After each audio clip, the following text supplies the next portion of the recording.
नमस्कार दोस्तों, मैं सुधीर चौधरी और आप देख रहे हैं ताजा पॉइंट न्यूज। तो आइए बात करते हैं आज के मुख्य समाचार में देश भर की तमाम बड़ी खबरों पर नजर डालते हैं। पता नहीं आप हमसे नाराज तो नहीं है।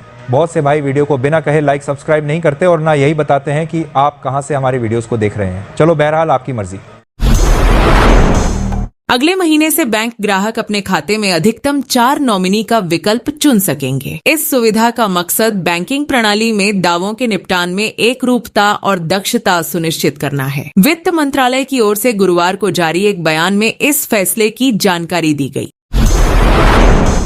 छठ पूजा के लिए यात्रियों की भीड़ रेलवे स्टेशनों पर उमड़ रही है। रेलवे प्रशासन विशेष ट्रेनों का संचालन कर रहा है और स्टेशनों पर नियंत्रण कक्ष स्थापित किए गए हैं। रेल मंत्री ने स्टेशनों का निरीक्षण किया है और यात्रियों की सुरक्षा के लिए अतिरिक्त कर्मियों को तैनात किया गया है। अगले 2 दिनों तक भीड़ अधिक रहने की संभावना है।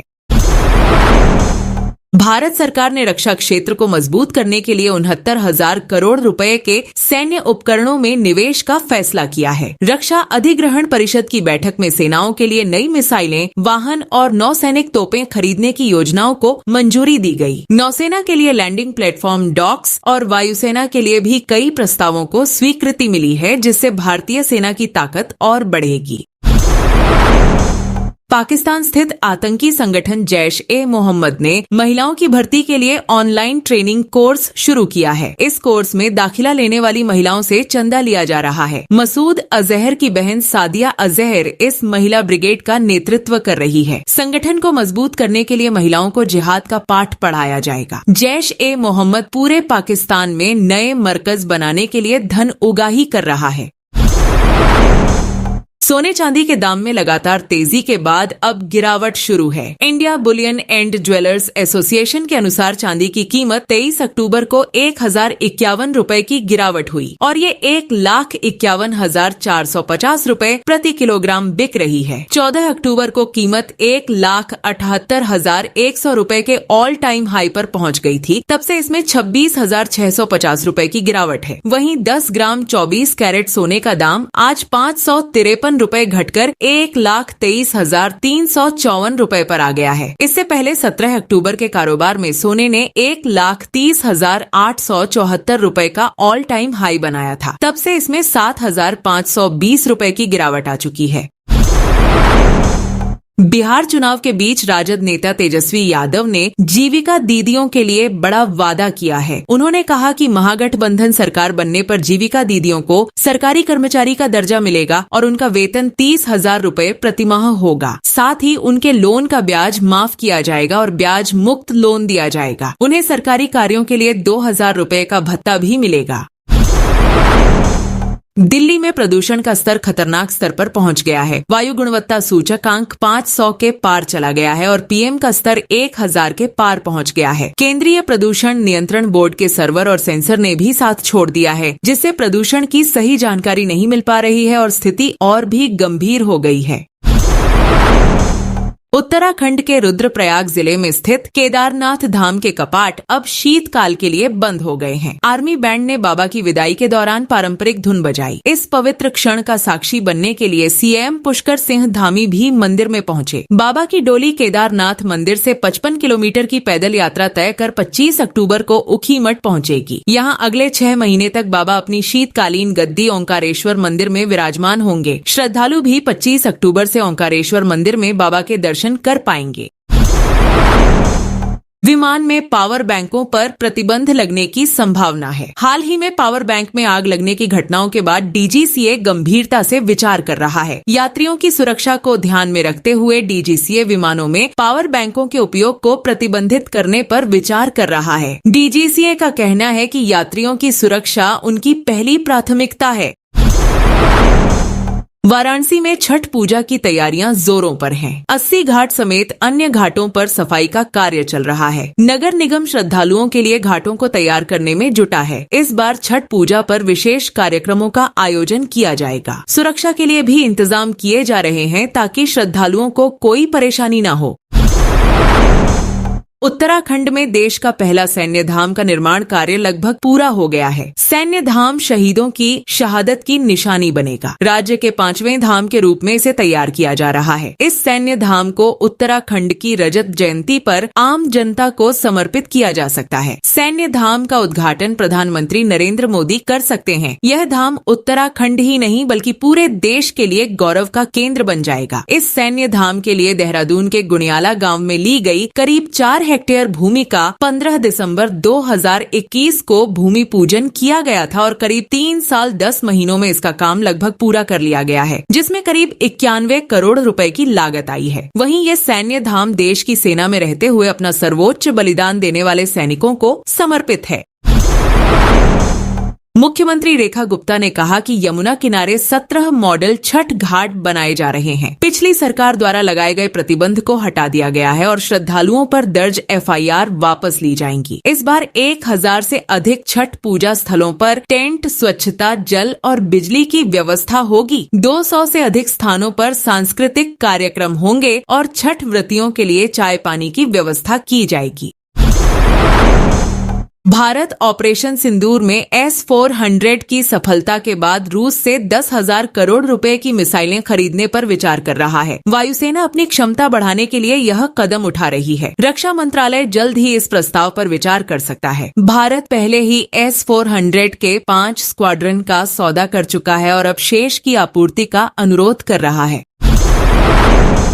मुख्यमंत्री भगवंत मान की फर्जी वीडियो वायरल करने के मामले में मोहाली अदालत ने फेसबुक को 24 घंटे में आपत्तिजनक पोस्ट हटाने का आदेश जारी किया है। कोर्ट ने फेसबुक को निर्देश दिया है कि साइबर क्राइम विभाग द्वारा जानकारी दिए जाने पर ऐसे सभी कंटेंट या मिलते जुलते आपत्तिजनक पोस्ट तुरंत हटाए और ब्लॉक करे। इसके साथ ही गूगल को भी आदेश दिए गए हैं कि ऐसा कंटेंट सर्च रिजल्ट में न दिखे। अगर फेसबुक और गूगल द्वारा वीडियो ब्लॉक नहीं किए गए तो उन पर भी कानूनी कार्रवाई की जा सकती है। इससे पहले पंजाब पुलिस ने फेसबुक और इंस्टाग्राम को पोस्ट हटाने के लिए नोटिस जारी किया था।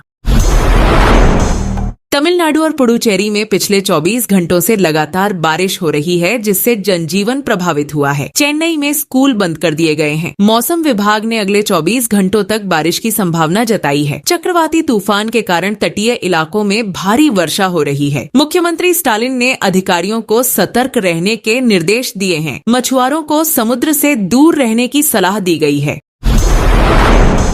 बिहार चुनाव के लिए महागठबंधन का सीएम चेहरा आरजेडी प्रमुख तेजस्वी यादव होंगे। कांग्रेस नेता अशोक गहलोत ने महागठबंधन की जॉइंट प्रेस कॉन्फ्रेंस में इसका ऐलान किया। उन्होंने कहा कि अगर हमारी सरकार बनी तो उप मुख्यमंत्री मुकेश सहनी होंगे। गहलोत ने कहा कि हमारा नेता तो तेजस्वी यादव हैं, एनडीए बताए कि उनका सीएम फेस कौन होगा। सिर्फ नीतीश कुमार के नेतृत्व में चुनाव लड़ेंगे, कहने से नहीं चलेगा। ऐलान के बाद तेजस्वी यादव ने कहा कि मुझ पर फिर से भरोसा जताया है। सभी का दिल से धन्यवाद है। सबसे कहना चाहता हूं कि जो विश्वास जताया है उस पर खरा उतरेंगे। 20 साल पुरानी निकम्मी सरकार को उखाड़कर फेंकेंगे।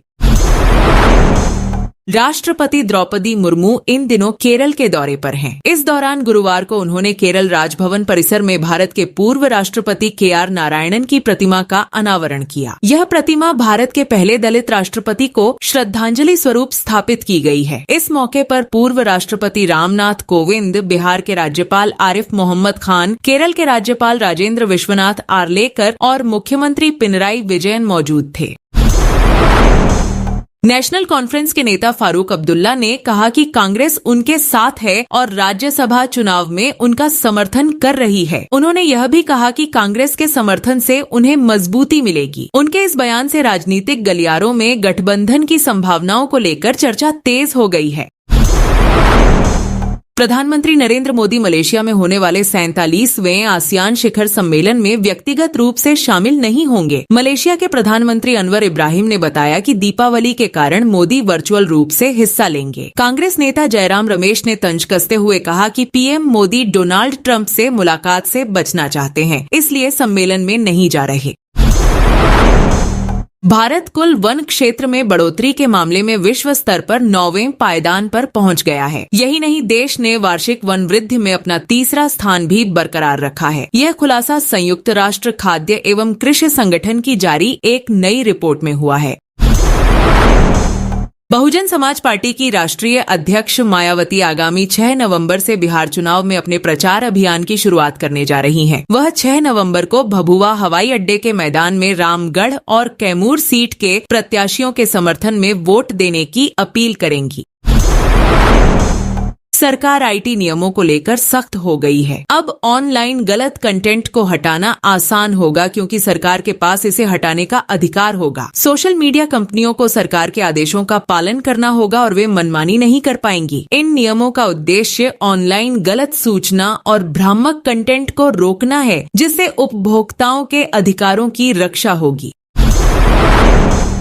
रक्षा मंत्री राजनाथ सिंह ने कहा कि युद्ध अब सीमाओं तक सीमित नहीं है बल्कि हाइब्रिड रूप ले चुके हैं। उन्होंने ऑपरेशन सिंदूर की सफलता का जिक्र करते हुए कहा कि पाकिस्तान इसे अभी तक भूला नहीं है। उन्होंने सेना में किए गए सुधारों पर प्रकाश डाला और नागरिक सैन्य तालमेल के महत्व पर जोर दिया। सीडीएस जनरल अनिल चौहान और सेना प्रमुख जनरल उपेंद्र द्विवेदी ने भी इस तालमेल की आवश्यकता बताई। सीएम योगी ने कहा, प्रदेश में बढ़ती जनसंख्या, औद्योगिक विस्तार और शहरीकरण की गति को देखते हुए अग्निशमन विभाग की संरचना को अधिक सशक्त, आधुनिक व जन सुरक्षा की दृष्टि से संवेदनशील बनाना समय की आवश्यकता है। फायर सर्विस को केवल आग बुझाने तक सीमित न रखकर इसे आपदा प्रबंधन, रेस्क्यू ऑपरेशन और आपात सेवाओं के समेकित स्वरूप में विकसित किया जाए। पाकिस्तानी तालिबान ने सेना प्रमुख जनरल असीम मुनीर को खुली चुनौती देते हुए कहा है कि अगर वह मर्द हैं तो मैदान में आकर मुकाबला करें। यह चुनौती ऐसे समय में आई है जब पाकिस्तानी सेना उत्तरी वजीरिस्तान में आतंकवादियों के खिलाफ अभियान चला रही है। टीटीपी ने मुनीर पर निर्दोष लोगों की हत्या करने का आरोप लगाया है। सेना ने टीटीपी के खिलाफ अभियान तेज कर दिया है। बिहार के सरकारी कर्मचारियों के लिए अच्छी खबर है। उन्हें छठ पूजा से पहले बढ़ा हुआ वेतन मिलेगा, भले ही राज्य में चुनाव चल रहे हों। सरकार ने इस संबंध में आदेश जारी कर दिया है। चुनाव आयोग ने भी सरकार को वेतन वृद्धि करने की अनुमति दे दी है। इस फैसले से कर्मचारियों में खुशी की लहर है। शिवसेना सांसद संजय राउत ने गुरुवार को महाराष्ट्र में होने वाले निकाय चुनावों से पहले विपक्षी एकता की जरूरत पर जोर दिया। उन्होंने कहा कि भाजपा को हराना और मुंबई को बचाना अब सबसे बड़ी जिम्मेदारी है। संजय राउत ने कांग्रेस की मराठी नेतृत्व से अपील की कि वे मुंबई के सामने मंडरा रहे खतरे को समझें और शहर को बचाने के लिए आगे आएं।